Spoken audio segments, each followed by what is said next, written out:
Ako kasi, yung ugali ko dati. Kumbaga, malaki yung diferensya kung pagkukumpara sa ngayon.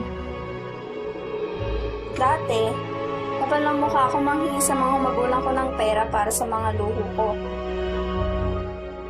Dati, mahilig ako sa mga computer games. At isa din ako sa mga mahihilig at na-addict sa mga computer games.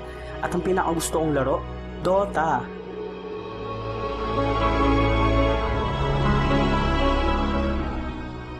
Anti-social ako eh.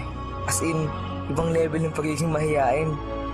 Wala akong pakialam sa iba at mas gusto ko yung hindi ako pinapakialaman. Subukan mo na akong kausapin dati. Tatango at ngiti-ngiti lang ako nun.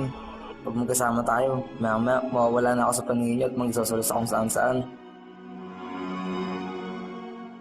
Naging isa din akong tambay sa computer shop para mag-antay ng mga makakalaro.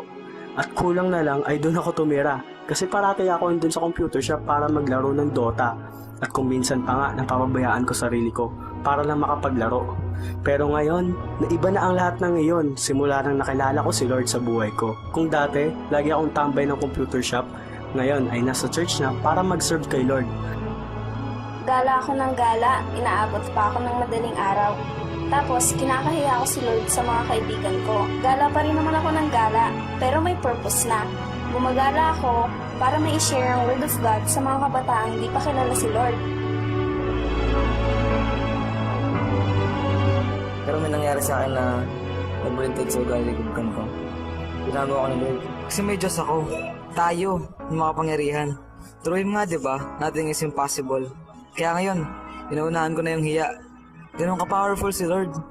Kaya niyang gawing maingay at makulit ang isang taong mahihain at anti-social.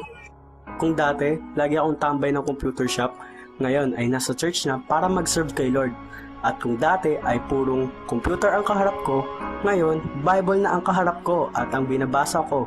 At kung dati, wala akong time para sa sarili ko, ngayon, hindi na napapabayaan ang sarili dahil alam ko si Lord ang gumagabay sa akin. Dati, ubos lagi pera ko dahil lagi akong naglalaro ng Dota. Ngayon, ay pinantatights ko sa church at dumadagdag pa ito. Binago niya ang masama at di lugod-lugod na Micah at pinalitan niya ng maayos na naglilingkod sa kanya. Sabi nga sa 2 Corinthians 5:17, if anyone is in Christ, he is a new creation. The old is gone, the new has come.